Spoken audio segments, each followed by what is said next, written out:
There you are. Hey, this is Ty Bruner, and welcome to The People We Meet. This is a show about ordinary people that have done and lived through extraordinary things. Thanks for being here, and let's get on with it.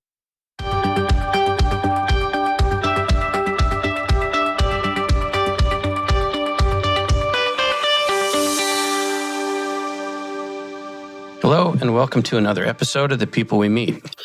Today, I'm sitting here with Eddie Williams. He is a professional bowler and the bowling pro at the Lilac Lanes in Spokane, Washington. I've known Eddie for several years now, but I realized just recently that I don't really know Eddie. So I thought it was about time that we sat down and found out, had a conversation. Eddie, welcome to the show. Oh, thank you very much. I appreciate being invited. It's nice to have you here. And all of the great stories have very similar beginnings. Eddie, where were you born? Born in Brooklyn, New York. Moved to California after living in Buffalo for a short time. So basically, Southern California is my roots. And where in Southern California? Started off in Hollywood, ended up in Van Nuys, Chatsworth area. So spent a lot of time in the Valley. Did you move around a lot? It sounds like no, we didn't move around a lot so much as, moving from New York to California was the biggest move. And we just kind of went from living in an apartment to my mom and dad purchasing a home. And so after that, we were pretty stable in Van Nuys, California. What were your folks like? What was your family life like? My mom and dad were great people, hard workers. Mom passed away in 2008. So it's been quite the change since that happened. Yeah, I imagine. Family, that kind of broke us a little bit. I'm going to say that. Every family has a piece of family that's the glue to the family. And my mom was definitely that person. You said 2008? Yeah. That's right around the time that I met you, too. Well, it's interesting because I moved up here in 2006. And by chance, it was just because friends had moved up here. And I had lived in California for most of my life. I was like 38, 39 years old. And I wanted to change. LA's a rat race, run fast or get run over type of thing. And so I wanted a slower pace of life and just enjoy life a little bit more. So friends lived up here. I came and visited and I found that I liked it because I liked the pace of the life. And so I applied for a job here at Lilac Lanes just as a lead coordinator. And I got the job. And literally 6 months later, through just miracles, friends of mine ended up purchasing the business. So I ended up running the business for them. Nice. Okay. All right. So let's... Did they know who they were getting when you showed up? Who were they? You talking about? Well, the people. Yeah. Oh, absolutely. We're friends from Southern California. Okay. So it was three of us. And when I moved up here, we kept in touch. And I shared with them, I said, if you guys were serious about purchasing a bowling center, you should come up and see this center because it's for sale. So backing up, and how old were you when you moved from Buffalo to California? I was 8. Okay. 7, 8. That's and what was it like to switch for you? It was interesting because not knowing really too much when you're 8 years old, you're going from snow to sunny weather, 365 pretty much, was kind of a change that we adjusted to. But, being young, you're adaptable. So right. We adapted. So what kind of neighborhood did you live in Brooklyn? Again, I was really young at the time, so I couldn't tell you. I will share with you that my dad, when we lived in Buffalo, used to take me to the bowling center, knowing. He would take me to the bowling center because he loved to bowl. Okay. So it was one of those loves that I didn't know I even had until probably 13, 14, 15 years old. Okay. So I was getting there because I was thinking about this before I was thinking about this earlier. So when you got to California, what kind of neighborhood did you move into there? It was a big change. So we lived in West Hollywood for a little while. So we lived in a very nice area. It was decent, not too far from the beach. We lived in a 4-bedroom apartment, so it was really big. Soon after that, because my aunt, who used to sing with Rita Coolidge, Donna Summers, she told my family, told my mom and dad, hey, will you guys please come out here I'll help you set up and bring my kids with you. So it was 5 of us that lived together, sister, brother, 2 cousins. And so we were a house full. Okay. And so we moved to Hollywood, West Hollywood first, and then we ended up moving to the San Fernando Valley. Okay. So at age 14, 15, we lived in the San Fernando Valley. And from there, that's where we remained there. So it was household, brothers and sisters and cousins. Yes. So 1 brother, 1 sister? 1 brother, 1 sister. And where do you fit in the hierarchy? The middle. In the middle? Yes. The middle kid. Were you? I'm in the middle, man. That's okay. So how old is who's oldest? My sister. Your sister, and how much older is she? She is 3 years older, 4 years older. She was born in 1963. I was born in 1966. Okay. And brother, he's 4 or 5 years younger than me. He's okay. 51, 52, somewhere in there. Okay. So there's a little. Funny you're asking me that question. I have to think back on that. In fact, if I think about it, he's 53. Well, the older we get, the more we have to think about it. 100%.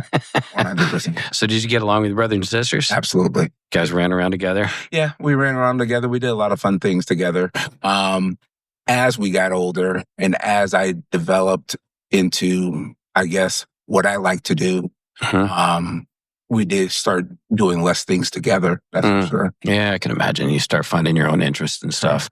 So I realized I grew up loving bowling. I mean, that was one of the things that I did with my family. You know, it's like I think it was one of the few activities that we could do as a family. Bowling leagues when I was a kid on Air Force Base. And then when I was in high school, there was a bowling team at my school, and I was the only freshman on the bowling team. I was actually a pretty decent bowler. I love bowling. But then I realized it's like bowling for fun and bowling for realsies that's probably a big difference. So tell me how you grew into this love of bowling, and at what point did you go, hey man, I'm gonna make some money. I'm gonna be a pro. Well, I'm glad you didn't say make money, because bowling's very hard to make money. There was a time, I think I was 12 or 13, and my stepsister worked in a bowling center. Mm-hmm. So we're on Easter vacation, and she took me with her to work, and I was really comfortable being at a bowling center. So she said, hey, I'll give you a lane and you can just bowl, and when you're hungry, let me know. Well, that's what started it, because I bowled 32 games that day. Oh my God. Front and back of the sheet, And you were how old? I was 12, 13. And I just found the game to come naturally. And I understood, because when I was younger, my mom loved bowling, just like your family. We're a big bowling family. Mm-hmm. And as a matter of fact, when it got to around 3:00 in the afternoon on a Saturday, when ABC Wild World of Sports was on and bowling was coming on, I would be outside playing football. Mm-hmm. I would say, bowling's coming on. I would say, next touchdown wins, because I had to get inside. So you dug it early. Yeah, I dug it early because I wanted to understand and study ball motion. And that was what really drove me, was to understand how to get a strike. Mm-hmm. And why didn't I get a strike? So those questions was something I had to look at to understand, okay, I understood why that didn't happen, or I understood why this did happen. And so it was one of those things that I kind of self-taught, and I was very blessed because I was around a lot of excellent bowlers as I grew up. Mm-hmm. But when I was young, I was just studying ball motion. Okay. Because I didn't know anything about ball motion. I mean, I had a straight ball, and it either went straight because I threw it the way I meant to throw it, or it didn't go straight because I screwed up. And then, as I got older, I started hearing people talking about ball motion and like how the lanes were oiled and all this. Is like, and making excuses for why they didn't get a strike, because I'm like, the looks like the lanes aren't oiled. It's uneven on one side or the other. I'm like, I just don't think you could throw the ball, man. Yeah, the truth of the matter is, you are the person who is attempting to make this shot. So if you're not paying attention to what's going on, because lanes do tell you, you can find any excuse. Bowlers always find excuses. Absolutely. So walk me through it. How do you go from a 12 or 13-year-old kid who threw 32 games in one day, when you're still young enough and fragile enough to get away with that? What happened after that? I actually stopped bowling for a little while, and then a friend of mine, his name was Mark Nagy. We were in school, high school together, and we went bowling one day. Mm-hmm. And he said to me, he goes, "Wow, you're pretty good. Why don't you join my traveling league?" And I said, okay. It was on Saturdays or Sundays, it depends. And so I joined the traveling league with him because, again, I started to find out how much I really enjoyed the game. And so I joined this league with him, and I traveled around San Fernando Valley, part of LA, bowling league. Mm-hmm. And come to find out that I was pretty good at it, and other people recognized that and had invited me to this league called the Greater Los Angeles Junior All-Stars. Mm-hmm. So it was a representation of all of the best juniors in Southern California. And we would travel from anywhere from San Francisco to San Diego, bowling in different bowling centers, bowling league. A lot of it was centrally located in Los Angeles. At the time, there was a lot of bowling centers. Mm-hmm. And so we went to travel, and I learned a lot, met a lot of great people. Mm-hmm. And that's where I started to really understand what I could do and what I couldn't do, and my abilities, and what I needed to accomplish if I wanted to get where I wanted to go. So when you say what you could do and what you could do, what were your strengths? So my strengths was speed and rotation at the time. Mm-hmm. Of course, I was younger. Mm-hmm. But you come to realize, again, we talked about lane conditions, Mm-hmm. and you need to understand the versatility that's required to bowl well if you're going to be consistent. And consistency comes with, failure. Mm-hmm. Because I think in anything you do, especially independent sport, you're going to fail while you're learning. And that was probably the hardest thing to accept. But at the same time, if you're patient and you understand, I just got to learn. And as I learn, you see things, they become repetitive as far as what you see. Mm-hmm. And you start to make adjustments to those things that do occur. And before you know it, you kind of understand and you accept. Mm-hmm. Bowling's a game of acceptance. And so what are your weaknesses? What did you consider to be your weaknesses at the time? My inability to understand when not to overthrow it, Mm-hmm. when to learn how to move my feet, move my eyes, move in. Sometimes as a left-hander, and that's what I am, a left-hander, you come to find out that there's parts of the lane that we don't get to play very often, or we don't play very well. So when put in that position, you must learn how to play those parts of the lane. And during those times, you're going to fail. So you need to come home and hone your skills and learn how to play that part of the lane in order to be successful, if that's what you want to do. I think that's interesting. You said that. It's like because there's a lot of people out there with the talent. 100%. But the ability to learn from failure and have the patience to stick with it, I think that goes a long way towards differentiating the people that grow and go on to a higher level than those who decide that it's just not fun anymore because it's not going their way. Yes. You said it in a nutshell right there, my friend.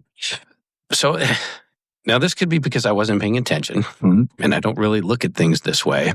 But as I look back, because I grew up, on the bowling for dollars would be on. You're right. I'd give away my age with that. But I dug the wide world of sports too. And when bowling was on, I watched it. But as I remember, I don't recall ever seeing an African American on the professional circuit. There was Curtis Odom. George Branham was really, at that time, the most prominent African American to ever bowl, and successful.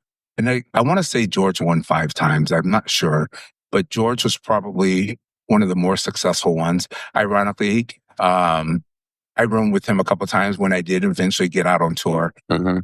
You sharing that, I'll share a story with you. There was a gentleman named Bill Taylor who actually designed a lot of what people fit their customers with, called the ball fitter. And his name was Bill Taylor. Fantastic man.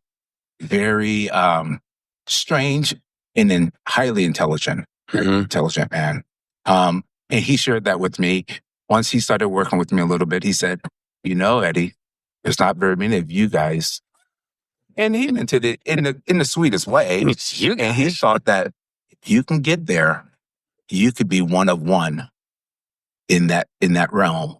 And so that helped me. It inspired me a little bit, but bowling's a business. Mm-hmm. So once you get to that level, it's a business, and you need to understand that too. Okay. So let's go back to where we were with the junior circuit, right? Yeah. Traveling around pretty much mostly through California. Yes. And how many years were you on that? Well, I bowled the Greater Los Angeles Junior All-Stars for probably 3 or 4 years. Mm-hmm. When I did decide to leave the Greater Los Angeles Junior All-Stars, it's because a lot of my friends were leaving at the same time. And you transition out as you get older, 18, 19 years old. At that time, you can leave at 22. Well, most of us were leaving at 19, 20 because we're all friends and we all had plans, life plans or whatever. Mm-hmm. At that time, during that time, there was a lot of big amateur tournaments that took place in Las Vegas. So a lot of us were like, we're going to go bowl these tournaments. Where are we going to stay as a junior? So there was $200,000 tournaments, $100,000 tournaments that were taking place annually in Las Vegas. So a lot of us went and bowled those events. Nice. Yeah. It was a lot of fun. And you were having the time of your life? It was what a great learning experience. Yeah. Because the events that I participated in they were events where your entry fee was $1,000, mm-hmm. $1,100 as it rose. Single game eliminations. So you invested $1,000.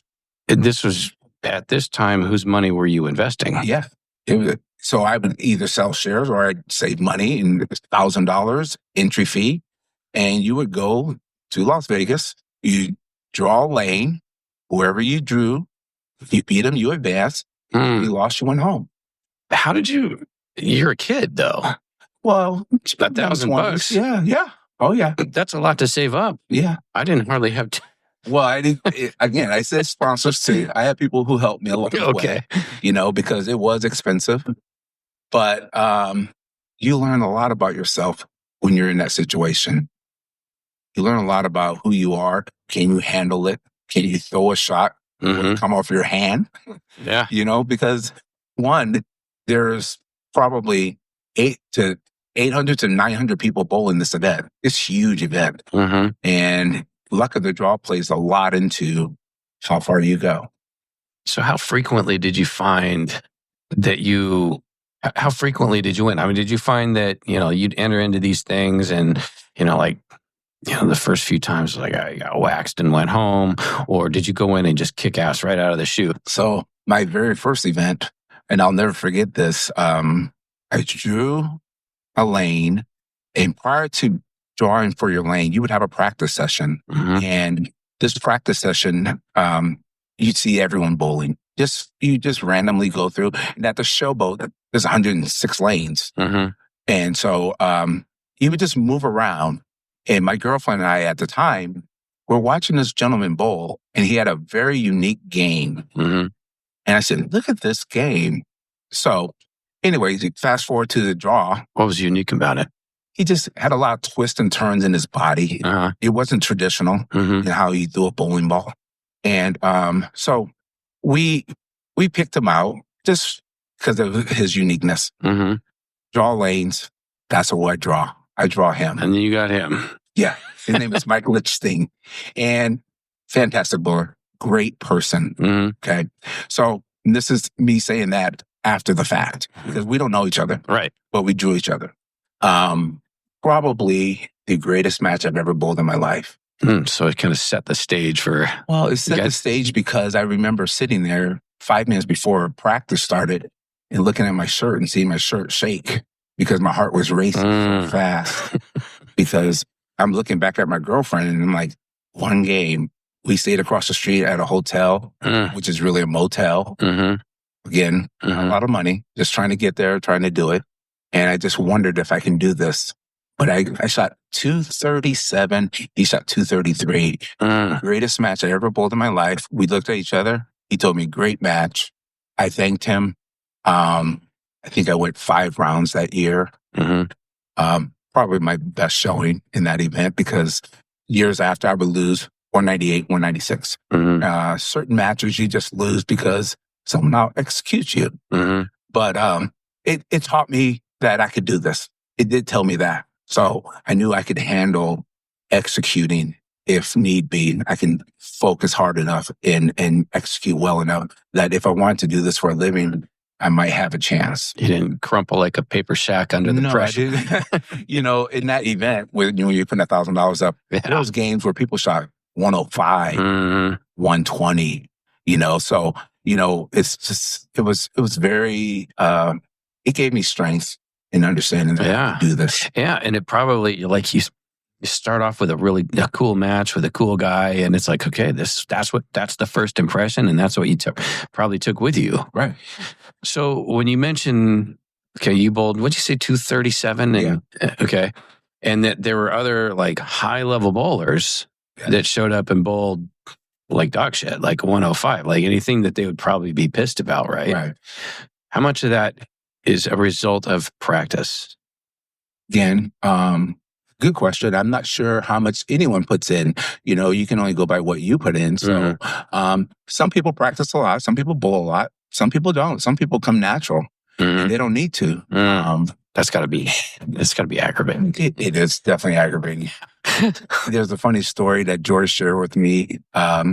Randy Peterson, who is a color commentary for the PBA now, on Fox, he's when they were bowling, they used to room together. George would go to bed early. Randy come in late. They both have to bowl the same squad. George averaged 220 that day for his 8 games of bowling. Randy had averaged 238. And he goes, I didn't understand how he can sleep less than me and not care.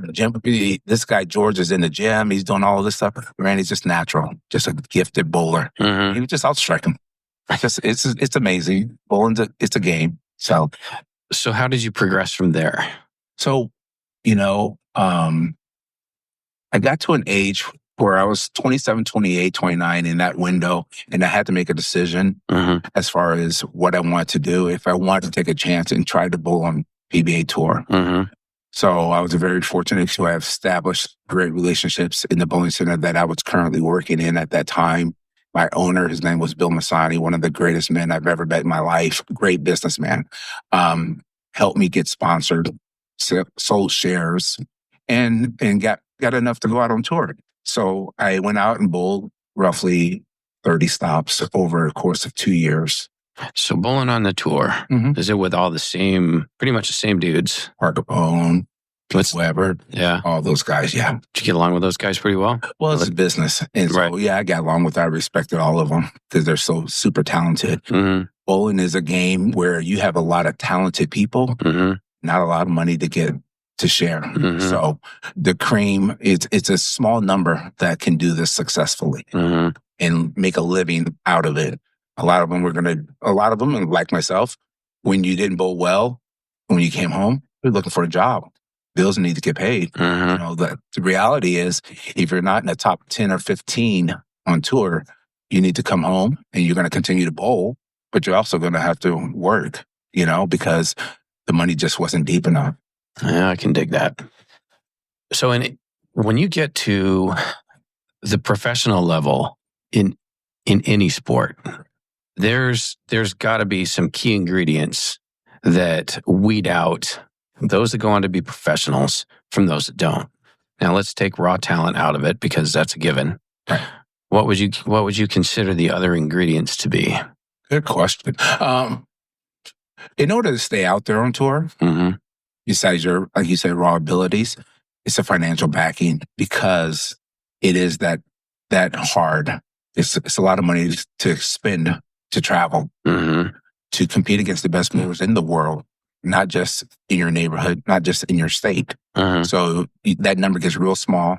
And so it's razor thin between getting a check and missing a check. It could be, people don't think about this. It could be the fill ball in your 10th frame. How many times did you get up there and only get 7 after picking up a spare? You do that 4 times and you lost 8 to 10 pins. And all of a sudden you miss a check by 4 pins. So everything matters out there. It's very minute difference between success and failure out there. Okay. So raw talent, financial backing. You got to pay to play because sometimes it goes your ways and sometimes it doesn't. There's weeks where you go 2 or 3 weeks without getting a check. and you got to figure this out. So, okay. So what's next? What's the next thing? So after I went out on tour and I enjoyed the game, I really said to myself, I was in Florida and I bowled with Nelson Burton Jr. in this tournament. And at the time it was when Kegel, who is a big bowling company now, they're part of bowling. They really created what bowling is now. Mm-hmm. They started to come out and establish themselves as to what they can do for bowling. That week, things didn't go right for Kegel as far as when we were supposed to get the oil that they were going to put on our lands. And so it came out, hours before. We didn't practice on it. Mm-hmm. And I remember getting, when you're a professional bowler, and you're being told, okay, if the ball does this, do this. If the ball does that, do this. And you're going, wait a minute. Now, I realize that they were trying to establish something that was going to be unique for the tour. Mm-hmm. But we're basically being used to a point. Okay. Now, something like that should have been done on a regional level or something like that prior to going out on tour and just making sure, because the oil had to sit for a certain amount of time in order for the pattern to play correctly. Right. And these are the depths of bowling that people don't understand. And at this time, it wasn't allowed to be set that long because we had a starting time of 8 o'clock in the morning. Well, lanes didn't get dressed till this much time. This is what's going to happen. And so I realized then when it comes down to making it your livelihood, those things make it really hard. And I had a decision then that maybe I love the game so much that I don't want to do this professionally, but I want to stay in the game of bowling because I love it that much. That's something I was going to ask you about, because a lot of people, I don't know if it's a lot of people or not, but sometimes the joy is lost when it now becomes a necessity. It's like writing a book. I mean, you write an amazing book because it was fun to write the book, but now all of a sudden you're under contract and you have to write 2 more books to fulfill the contracts, and you write 1 book and 2 shitty books. Right, exactly. Because that creative side, that fun side that you started with now becomes a job. Right. And unless you really love the challenge and you are accepting of even possibly more failures, and if you have a family or you have whatever you have on the backside of what you're trying to accomplish, how much are you going to sacrifice and give away? It wasn't for the lack of confidence. It was, do I want to do this and frustrate myself and fall out of love with the game that I love? And my answer was no. I wanted to know that I can enjoy this game and I will always enjoy this game. But going out and stretching myself to a sacrifice that could require me to look back with regret was not what I wanted to give up. So I stayed in the game that I loved, and I chose to run a bowling center and be in the game and still participate. But I wanted to be part of bowling, and I wanted to, because I understood customer service, right, and I understood how to treat people. Yeah. And I felt like I can do that, and I can bring a team together, and we can do this together. And I would still love the game. Yeah. So now, how many years total were you on the tour? Oh, just a couple of years. I only bowled like 30 stops. Okay. Like I said, that tournament was an eye-opening tournament in that it wasn't that I was afraid of continuing. What I didn't want to do is have someone tell me, today you're going to average 240 and tomorrow you're not. And that's all based on how they dress the lanes and what they decide they want to do. The game of bowling is a game where if you have 100 people, and I'm just using a round number, I would say 85 are going to be right-handed. Yeah. Okay. Yeah. 15 are going to be left-handed. The game of bowling is, listen, and this was told to me, at the end of the year, we look at the numbers. And out of 100%, if 85% of that money goes to the right side and 15% go to the left side, we don't care who gets that percentage of that money. What we care about is that the money was dispersed equally based on the numbers. Gotcha. Now, that was back in the day. I don't think it's like that anymore because of what they've done and patterns that they use. Back in the day, they didn't have these things that they have currently. So it was a different animal. Yeah. And that was okay. And I accepted that. I understood that. And so that's where I had to make a decision that you're not going to ruin my joy of what I like to do. Yeah. So I would rather not become one of those bitter bowlers. Well, we appreciate that. Now, you still don't you hold a couple of records in the state? I currently hold the state record, which I'm surprised I still have it, to be honest with you. I have the state record for 3 games and 4 games, so 898, and I've done that twice, and I shot 1177 for 4 games, which consisted of 300, a 299, a 299, and a 279. Dang. That's a good night. Yeah. So when did you get your first 300? When I was 18, 17, 18. And I can tell you, my dad was there that night. My dad left before I shot my first 300. And I remember having the first 11, and I remember taking my first step. And I remember the ball coming off my hand, and that's all I remember. My brain kind of went blank, and I can still picture that ball coming off my hand. So yeah, I remember coming home and telling him I shot 300. He goes, "I left," and I'm like, "Yes, you did." Does anything change after you roll the perfect game? No, except confidence that you've done it. I remember this young lady saying to me, because I was kind of nonchalant about it. And she says, "You can smile. You shot 300. And I said to myself, I'm going to do this again. Yeah. So I wasn't overly joyful because it was something I strived for. I practiced a lot. So me doing it was something I felt I deserved based on the work I put in. Yeah. And I also knew that I was going to do that again. And I've done it plenty of times since. So I've never, how many times I've done it? How many? 0. But you know what? You don't put yourself in a position like I have. And I share this story with people. I said, when you put the time in, and I see a lot of bowlers in my bowling center put time in, and I am overly thrilled when they shoot their first 300 because I know and I see them coming in here and practicing and trying and getting the ball drilled and trying and they love the game. And that's what they strive for. So when I see them shoot their first one, it gives me nothing but joy because I understand that. Yeah. That's exciting. Yeah, that's pretty neat. I was like, and it's funny because I've enjoyed the game of bowling my entire life. I haven't done it much lately, but it was always just fun for me. And it was like, I don't know how many times, I come the third or fourth frame, maybe even the first or second. I'm like, well, there goes the 300. Yeah, it's funny. I remember you bowling league on Thursday nights, and that league right there is one of those leagues that joyous. A lot of fun people. Yeah. I think league, when I talk to people about the game of bowling is a game where you get to meet all walks of life. Yes.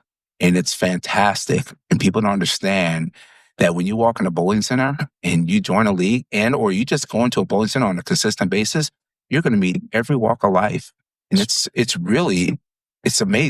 I know someone who does this. I know someone who does that. I have connection to this or to that. And those things are invaluable. Yeah, and it can be a complete departure from everything else that's going on in your life. Right. Remember, it was helpful to me when I was in high school because during, I guess, I don't know, it was a difficult time sometimes, but I always looked forward to my bowling night. My dad was there, my stepmom was there, and I'll meet up at the bowling alley and bowl. And, and I was, no homework got done that night, but it was always fun. Now, did your family support you from the very beginning? Yeah, my mom and dad supported me. Now, they didn't come to all my events. They always knew I was bowling. They were very supportive and very happy of my successes. So when I was on tour, and I remember the first time I made the cut, my dad and my cousin said, "Hey, we're going to come out and watch." I panicked. No, don't come. Please don't come. Because you're in a certain rhythm, in a certain zone. And when something comes in it just takes away a little bit. And I couldn't tell my dad not to. I love my dad. Yeah. Come. It was just a challenge for me to balance both of those things. Now my dad's here. I'm singularly focused right now. And now I have to add a piece. Right. Those are difficult things to do. when you're not sure how to do them, how to accomplish those things. If you're in my life every day and you're with me while I'm going through this, then you're just part of it. When you see me do it and you're from the outside and then you jump in, gotcha. You kind of miss. It kind of changes things a little bit. There's some like expectations there. And, yes, exactly. And what'd your brother and sister end up doing? Well, my brother, he bowled a little bit. He was talented. He didn't care. My sister really was a very natural athlete. She chose not to participate in any sport that she was really going to be really good at. So they both just work. You know, my brother works for the city of Los Angeles now, and my sister moved to Texas, and she's doing her own thing. But I stay in touch with them, and they chose not to go the path I chose, and that's fine too. We all love each other. So. Yeah, well, that's good. And everybody was supportive of what you did. And you know, what doesn't sound like your parents are like, no, Eddie, you need to be a doctor. No. My dad, the one thing my mom taught me was, she goes, have respect for yourself and make sure people respect you. And those things matter. Absolutely, they matter. So, like I said, I didn't come from a lot. My mom and dad, we struggled when we were young. You know, a pot pie on Friday nights was the treat of the week. Yeah. You know what I mean? Yeah. So it wasn't like we had a lot, but you know, the one thing that we did have was a lot of love. We sang a lot. My aunt was a singer. So I had a lot of entertainment value in the family, but none of us really inspired those things. You know, it's very interesting when you look back at those things, how many of us didn't pursue what was probably gifted to us that we didn't think about. Right. But it sounds like you came from a very strong family background with love and support. And like, that's like, it seems like that's a springboard to whatever it is that you want to do. And they get you through a lot of hard times. Yeah. Yeah. So what do you see now? I mean, you see a lot of people coming, you know, and like, so, you know, it's a very interesting time that we live in, but, you know, when I moved here, it took a long time for me to be, I'll say accepted in running this facility. Okay. We bought it from a family who was very well known, Dan Kukuk and Kay, and they were royalty in this bowling community. And so, of course, us buying it and being from California, not a lot of happy people, you know. We do have a very, very nice bowling center. Yes, you do. And I'm going to say it, but nicest bowling centers in this area. Okay.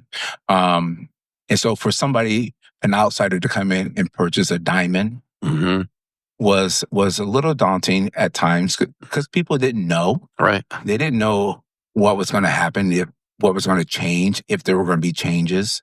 And so those challenges were met. You know, we had to go through some rough times, and I've been through a lot of rough times since I've been here. Luckily, I've survived all of them. What was rough? Okay. And I'm glad you asked me this question, but I remember 2010, and this could be emotional. My owners came in. We made some changes, big changes. Okay. To the facility itself? To the business itself. Okay. As far as how you pay people and what you do and what you can offer. Because our goal was, hey, if we want to be here in 5 years, these are the things that need to be made. And that includes pay cuts. That includes, you know, hours being reduced and stuff along those lines. Well, we did that, and it was fast. We made some changes. You know, they said, hey, Eddie, if we're going to do this, this is what you have to do. So going around giving out bad news is not the greatest thing in the world. Especially when you're newish on the... Correct. Yeah. You know, and so here I am going around giving bad news, you know, not being mean, just saying, hey, you guys... It is what it is. If we want to be here in 5 years, this is what we have to do. Yeah. So we went through a lot of that, and success came as far as turning it around from a deficit of a business that was accepting losses of $100,000 a month to profiting in literally 8 months. Yeah. Because of my great owner. His name is Rick Stein. Great. We had to do the hard stuff, and he was willing to do it. And I was willing to stand in with him and go through this. And we did. And But it also came with not understanding, because we have a casino, not understanding all of what needs to be disclosed. Okay. So, and what I mean by that is we had turned the business around, and my ownership at the time, there was another gentleman named Rick. His last name was Provost, great friend of mine. We turned it around. And so they wanted to make the profits that we have and expand our brand. Okay. Well, not knowing these things, you have to disclose you have to disclose whenever you move money in this building to the Gambling Commission. Sure. Okay. So I think that money was being used, not illegally, but used to fund other things that we wanted to accomplish. Well, that did not sit well with the Gambling Commission. Okay. So with that being said, money came up missing that I don't think was ever missing. I think it was just used to do other things. What kind of other things? Like, we wanted to do some form of and I'm not sure, it was a company that we wanted to start up. I think it was an icy company. I can't remember exactly. A what company? Icy, like a frozen ice, like shave ice, type of thing. Not sure.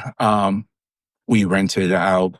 I think they leased a cabin, Big Bear, stuff like that. Stuff. I mean, when you turn around a business and you're successful, you want to enjoy some of your successes, right? So it was related to the business, but not. It was related to the business, but not disclosed to the Gambling. Gotcha. Okay. So the Gambling Commission looks at it as theft. Well, I own a title. I'm a manager. My owners live in Tennessee and California. Who's going to get arrested? You. Correct. So I went through that arrest, and I was in there like, I don't know, less than 30 hours. Okay. Yeah. And publicly, obviously, I took a beating. Yeah. When was this? This was in 2009, 2000. Okay. It was rough. It was rough. My best friend, Sherry, was accused as well. So we were both arrested. It was a hard time. Yeah. Come to find out that, when we did get arrested, they didn't have much on us because they couldn't find any money. We didn't have the money. So they arrested you for theft? Yes, of $180,000. Okay. You can look at what my humble beginnings and what I have and say, he doesn't have $180,000. And they targeted her really bad and her husband because he works for Hollywood, and it was a mess. Yeah. And so we ended up going to court. They really targeted her unfairly, I believe. And when that case ended, they found her guilty. She did an Alford plea. They found her guilty, and the judge says, you're going to pay restitution on $180,000. You got to pay $50 a month. How's that going to work? When I say this story, and I tell people this, and I say $50 a month, every person goes, what? Yeah, exactly. So even though we were found guilty, when you hear that, were they guilty? Or did they just decide that they wanted a win? Right. Okay. Yeah. So we paid $50 a month. But it wasn't the $50 a month. It was what you did to me on a very personal level that friends down in California, people across the country that knew me as a bowler, they're passing judgment on me. They're telling me. Eddie went bad. Yeah. Yeah, it was horrible. And I mean, we're talking a lot of pain, but I had a choice. I could pick up and leave, or I could stand in and win. And that's how I viewed it. And I said to myself, in my place, in my apartment, I'm not going anywhere. Good for you. I mean, and I stood in through this whole thing. And guess what? Early 2025, they reinstated my gaming license, which gave me a level of innocence that I seeked for 15 years. It took a long time, but I reapplied for my gaming license because I lost it because of that. And so here I am running a business that has a casino, and prior to me losing my gaming license, I had full control of the business. Right. Not that I'm a control freak, but I had abilities to make decisions. So for 14 years, I couldn't make any decisions gaming wise. Why did they do that? Like, what was there, like, was it a term or was it any kind of a term? Like, okay, you lost your gaming license for this many years and now you can have it back. Or did they just say, let's say it's been long enough. Let's give him his gaming license back.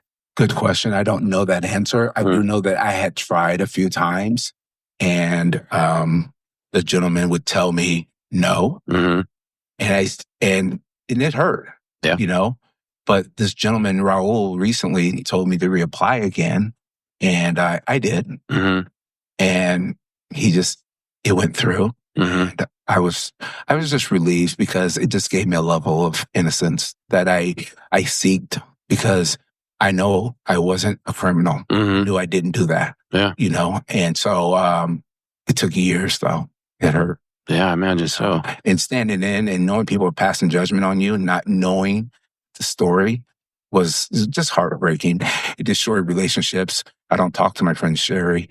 It's been a few years now. I will reach out to her soon, but it was a lot. Yeah, I imagine so. Well, I'm sorry that you went through that. You grow from you do. This pain, and I've grown a lot. So sometimes you grow in ways that you're not expecting, and you grow in ways that maybe they're not always good ways, but it's still growth nonetheless. Correct. 100%. So I guess at some point it would have been nice if somebody had said, sorry about that, man. Yeah. Well, you'll never get, that. No apologies needed, but apology accepted if you want to give me one, But it was a rough time. So switching gears real quick, you're here. I want to back up real quick because I meant to ask you this earlier on and we got caught up in the story. But your kid on the, all this professional bowling, you never once said anything about, business acumen or learning business or anything. How did you suddenly dive into the business world and take on a business? Like I said, so I came off tour and opened up a bowling pro shop. I had two friends who wanted me to run it. Again, they knew my ability to talk to people, disarm people, customer service, all that. I learned how to drill bowling balls. So I started to drill bowling balls, open up a pro shop, run this business. And then I started to slowly assume responsibilities in the center that that was run by AMF. And I started building leagues. People I knew, hey, let's build a league. Let's do this. Let's do that. So I started doing this and building leagues. And Bill Masani, owner of a bowling center that I previously worked at, that helped me get on tour, came and visited me and watched my growth. He took me under his wings. He goes, hey, I'm going to take you to my bowling center. You're going to run this pro shop. It's going to be a little smaller. You're also going to be my league coordinator. So he taught me the inside ropes to how to run a bowling center. Bowling is recession proof. Okay. And what I mean by that is you can adjust your numbers based on what the economy is telling you. If people have money, you can leave your prices where they are, but you can also run specials. You can create business for those who can't afford to spend that kind of money, but want the participation and the entertainment value. So he taught me a lot on how to run a business and how to talk to people and just how to understand this business requires a certain level of building relationships, making it feel like they belong.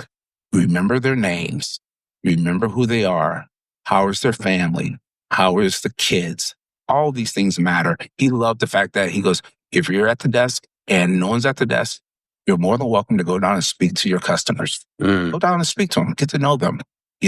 Every once in a while he would say, hey, I'm going to give you a $200 budget and I want you to pick up people, not people that you know, you don't know. Buy their dinner, bond them to your business. That's cool. Give them a reason to say, hey, I have $50. What do I want to do with it? Oh, I'm going to go to a place that knows my name. It's like cheers. And cares about me. And I can get this much done. I can bowl, I can eat, I can have a drink. You know, my kid can play some arcade games, and I got I got full value out of my $50. I never considered that before. That bowling, like seems like that's part of the reason why bowling would help maintain a family-friendly environment, that it can be flexible with the economy. If the economy goes south, you can adjust to that. Sure. Whereas, you know, like a lot of sports, they would suddenly become out of reach to a lot of people. That's very interesting. I did not know that. There's a gentleman who owns a bowling center over here in Idaho. Mm-hmm. I was bowling a tournament, and I'm trying to qualify for this tournament. Mm-hmm. Okay. And he comes and sits next to me. Hey, Eddie, how you doing? I know you're in Lilac Lane, blah, blah, blah, blah, blah. I'm like, why are you talking to me right now? Make the cut. But he said something to me, and we talked about this earlier. You talked about it. You said, hey, our family gets together, we bowl, we have a good time. Mm-hmm. He says, Eddie, I look at leagues. He goes, I'm from the South. He's from Mississippi or something like that. He says, I look at leagues like church. He goes, they come once a week to fellowship with the people that they want to. Mm-hmm. And they look forward to those 3 hours of entertainment with these people. And I said to myself, that's awesome. That is perfect, because that's true. The league you bowled in on Thursdays, that league's together. Mm-hmm. They've been there for years. Yeah. Why? They like each other. Yeah. They enjoy that 3 hours of competition, fun competition, because we're all going to work tomorrow. Yeah. But they enjoy each other. And for 2 or 3 hours, they get to spend time asking each other, how's it going? Absolutely. And I looked forward to that. And for me, it was at the time, I had a youngin' at home, and, and I'm looking forward to coming back to the league. Right. I mean, those are the things that, as I've grown through this business, that you look at and you go, there's value here that you have no idea. There's relationships that you build that you have no idea you would have never built. Yeah. Bowling's a great game that is not seen the way that it really truly is. You know what I mean? We build leagues here, non-sanctioned leagues. And these people, I have them bowled 12 weeks. Then I kick them out for 6 weeks. I said, the next league's going to start up in 4 to 6 weeks. Mm-hmm. Okay, sign me up. They love it. They love each other. They love bowling with the people that they bowl with, and it just speaks to a community. It's a community type of business. And so, when you build a bowling center, you got to know your surroundings, who you have around you within 5 miles of your bowling center. Mm-hmm. Those are your people. Bring them in. Give them a place that they enjoy, and you respect them and they respect you. And before you know it, you do have success in this industry. So this is a general question, and I think it's relevant now based on what you just said, but I kind of like to get your take on what we're doing as a society, because I see so many people so locked in on their phones all the time that they don't have the slightest idea what is going on around them, much less who they could be talking to or interacting with. You see a lot of people, and I imagine you do a lot of people watching. What do you see? I see a sad, sad time, because the lack of communication and the lack of social interaction is happening right in front of us. Like you said, people are in their phones. I've sat down for dinner next to a family. I know of 4. Yep. And they're all on the phone. They're all on the phone. I'm like, what are we doing? Yes. I've had friends, we sat down, we put our phones down. First one grabs the phone, pays the bill. Yeah. We're going to sit here and talk. We're going to sit here and just build a relationship and understand each other a little bit. Yeah. But the first one to grab the phone and look at it, you pay the bill. Yeah, good. That's the way it should be. And then in my house, we don't even bring our phones to the table. It's dinner time. We're all going to sit down. We're going to eat dinner together. And it's actually one of the things that would kind of get on my nerves on league. It's like, everybody, we're talking, like there's 4 people on the team. There's 3 of us talking and bullshitting and having a good time. And the 4th person's on the phone. And every frame, you all have to, hey, go, goddammit. You're up. Yeah. I'm like, what are we doing here? And it has become it's sad, because if I could run a league and say, no phones allowed, I wonder how many people would join that league. I'd join. It's an interesting concept because I do think, and I watch kids all the time, and our junior program, we make it so that you cannot be on your phone. Good. Bowling league. Yeah. But kids, they're addicted to this thing. And I think they've been lost because they don't sit with each other and talk to each other. Yeah. And I'm not going to get on the soapbox, but no, get on the soapbox. I think homeschool has a place, but I also think social awareness needs to be part of homeschooling, because I have a lot of kids who are homeschooled who have no social skills. Yeah. And I think that they can be great kids, but they really need to learn how to talk to others.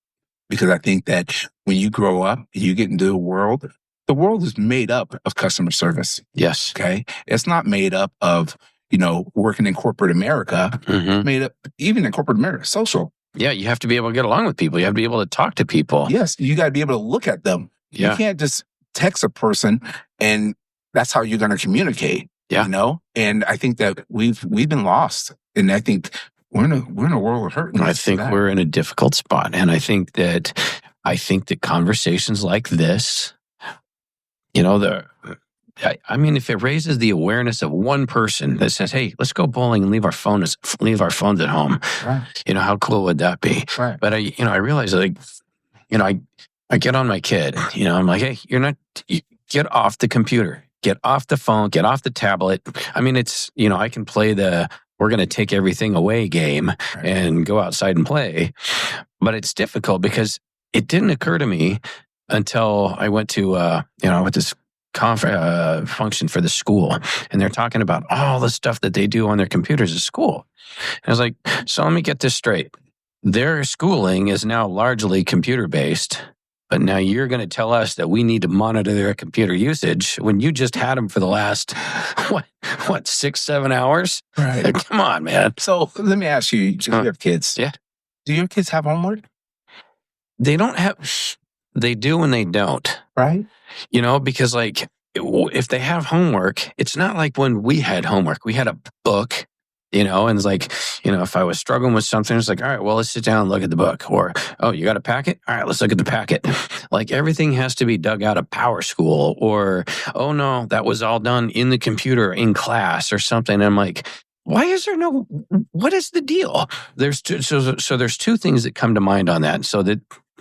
And I don't want to get up on my soapbox because this is a show about Eddie, but the math, she'll come home and there's I have to do 5 problems. I got to do 5 problems. I'm like, I had to do 35 problems. And I feel like there's this idea now that so that we don't leave any kid behind, we're going to do it until we get one right, as opposed to we're going to keep doing it until we can't get it wrong anymore. And reports. I don't see written reports anymore. The ability to research, the ability to articulate. It's like, oh, well, if you can make 10 Google slides, we can call it a day. And I don't see it like that. I think that it's hard. And I think our generation of people who I think are fantastic, because I think we're that generation that has seen the old generation. We're aware of the new generation. Yep. And we're just trying to figure out how this is going to work moving forward. I just think that it's and I understand. I have friends who are teachers, and they explain that you don't get homework because parents can't understand the new curriculum of education. So they get it. You bring home a problem, and 2 + 2 is 4. No, that's not the answer anymore. Yeah. How did you get to 2 + 2? And you got to write this whole problem out. And so the common sense part of life is kind of being pushed aside because you have to explain out everything, instead of being able to understand, well, 2 + 2 = 4. Why does it equal 4? And so, we can go down that road. It's crazy. But, I think from a social standpoint, I think the world has changed quite a bit. And I think it's kind of scary. I think it's kind of scary too. And I think the more we have this conversation, the more we've discussed this, and more the versatility that I see offered from the sport of bowling, it's actually kind of cool to I'm thinking about it in a new light now that we've talked about it. And I guess I'd like to see more people come packing into your lanes. And, we're very fortunate because we do have a very successful league bowler base. I just think that, and it's kind of amazing that I have quite a bit of this age gap of, let's say, 30 to 45. These are people who have kids and their kids are old enough. So now they want to do something and they're all bowling now a little bit more. I have a great pro shop operator. And so he comes out, he talks to these people. He makes 130 bowlers feel good. He takes care of the 220 bowler. He treats them all the same. And he's built this culture of people who on their lunch break, they come and bowl. They come in and bowl for an hour. Sometimes they come in and they see that we have a pro shop and they go, oh, they have a pro shop. Great service. I'm going to buy my own bowling ball. Now I get them to join a league. So we have a great bowler base here. I would love to have a great bowler base in every bowling center in Spokane, because I think that bowling, especially up here, because this is a very seasonal game. It's a seasonal area. From September to October, or September to April, we'd love to see every bowling center full with people coming in, bowling, enjoying themselves, building these relationships, seeing the success of this game, because bowling is got the stigma of smoking, dirty, and it's not. Well, not our center. Yeah, maybe it does, but what's funny? I never thought about that that way, because I just look at it as like, I'm going to go up there and throw a few games and I'm going to have a beer with my buddies and it's going to be great. Well, and your buddies are all highly competitive buddies. Oh, I know. Which sometimes that's a good thing. Sometimes it's a bad thing. Fantastic thing. It's a family. You guys are a family. Yeah. And that's what I when I sit back and I listen to my bowling center, because I think that's the most important part, is when you're standing behind your desk and you're looking out and you have a full house, you want to hear a lot of noise in your conversation. When you hear it quiet, it's not good. The energy levels are not where you need it to be. You want that bowling center to be alive. Yeah. And there are nights, I don't think I have very many nights like that anymore where it's kind of quiet, maybe the beginning of the week, because it's the beginning of the week. Everyone's starting to go back to work after a weekend. Yeah. But you come in here on a Wednesday, Thursday, Friday, it's so loud, positive, it's happy, and it's joyous. And those things warm my heart, because that means that we're doing things right. Absolutely. Was there anything else that you'd like to pass on, or anything else you'd like to? All right. Hey, man. Incredible. This was a great talk. I really enjoyed this, and I really appreciate you being on my show. Oh, absolutely. Anytime. I appreciate you inviting me. All right. Well, hey, brother, take care. Thank you. Thank you. All right. Well, that's our show for today, and I'd like to thank you for being here. I try to practice a little bit of gratitude every day, and I'm grateful for my team. First, I'd like to thank my guests for allowing me into their homes and for putting up with the mess at my house. Next, I'd like to thank my main man, J-Mac, at Studio 42 for his audio prowess. A lot of guys want him to be in their gang because he's pretty good with a bow staff, but I appreciate him editing my material. And next, I'd like to thank Heather at Ravenous Raven Design for my kick-ass website. Have a great day, be excellent to each other, and party.